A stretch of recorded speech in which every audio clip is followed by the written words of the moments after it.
అస్సలాము అలైకుం వరహమతుల్లాహి వబర్కాతు. వీక్షక మహాశలందరికీ స్వాగతం, సుస్వాగతం.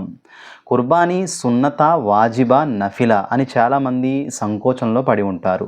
దీనికి కారణం ఏమిటంటే అంతిమ దైవ ప్రవక్త ముహమ్మద్ సల్లల్లాహు అలైహి వసల్లం వారు ఎవరైతే కుర్బానీ ఇవ్వలేదో వారు మా ఈద్గా దరిదాపులకు కూడా రాకండి అని సహీ అహదీస్ గ్రంథంలో తెలియచేయడం జరిగింది.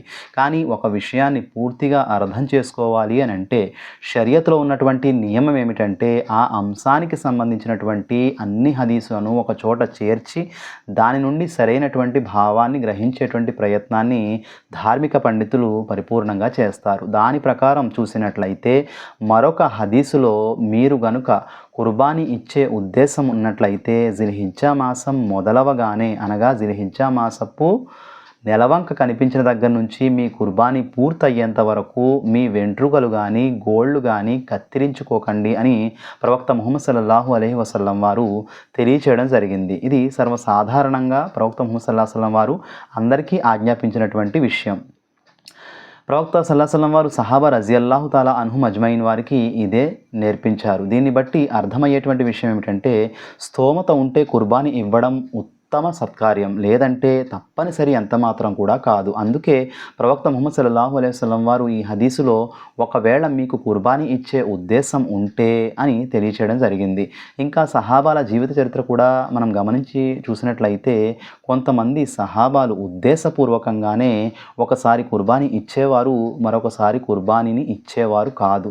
దీనికి కారణం ఏమిటని వారిని ప్రశ్నించినప్పుడు దీనికి కారణం ఏమిటంటే ఇస్లాం ధర్మం యొక్క ఒక ఆజ్ఞను విశ్వాసులు సరైనటువంటి రీతిలో అర్థం చేసుకోవాలి, అందుకే మేము ఈ విధంగా చేస్తున్నామనేటువంటి విషయాన్ని కూడా స్పష్టంగా తెలియజేశారు. కాబట్టి కుర్బానీ ఇవ్వడం సున్నతే ముఅక్కిద. ప్రవక్త ముహమ్మద్ సల్లల్లాహు అలైహి వసల్లం వారు జీవితాంతం కుర్బానీ ఇచ్చారు. ఇది అత్యున్నతమైనటువంటి పుణ్యకార్యం. అలాగని ఇవ్వని వారు పాపాత్ములు ఏమీ కూడా కాదు, కానీ ఈ గొప్ప పుణ్యకార్యాన్ని కోల్పోతారు, పుణ్యఫలాన్ని కోల్పోతారు. కాబట్టి ఇచ్చేటువంటి ప్రయత్నం తప్పకుండా చేయాలి. కానీ కొంతమంది పూర్తి అవగాహన లేక ఒక హదీసును పట్టుకుని స్వతహా అర్థాల్లో అర్థం చేసుకుని ప్రవక్త సల్లల్లాహు అలైహి వసల్లం వారు ఈద్గా దగ్గరకు రావద్దని చెప్పారు కాబట్టి కుర్బానీ అనేటువంటిది తప్పనిసరి ఫర్జ్ విధి అని చెబుతూ ఉంటారు, ప్రసంగాలు చేస్తూ ఉంటారు కూడా. కాబట్టి ధార్మిక జ్ఞానాన్ని పరిపూర్ణంగా ఉన్నత స్థాయి వ్యక్తుల నుంచి మనం నేర్చుకునేటువంటి ప్రయత్నం చేయాలి. ఇటువంటి అపోహల నుండి అప్పుడే మనం దూరంగా ఉండగలం. ఇస్లాం యొక్క సరైనటువంటి సక్రమమైనటువంటి ఆజ్ఞ ఏది అనేటువంటి విషయం కూడా మనకు అప్పుడు మాత్రమే తెలుస్తుంది. కాబట్టి కుర్బానీ అనేటువంటిది విధి కాదు, ఇది సున్నతే ముఅక్కిద, మహోన్నతమైనటువంటి పుణ్యకార్యం. దీన్ని చేస్తే ఉత్తమమైనటువంటి పుణ్యం లభిస్తుంది, కానీ చేయకపోతే పాపం ఎంత మాత్రం కూడా కాదు. అల్లాహ్ సుబ్హానహు వ తఆలా మనందరినీ కూడా కుర్బానీ ఇచ్చేటువంటి భాగ్యాన్ని ప్రసాదించుగాక.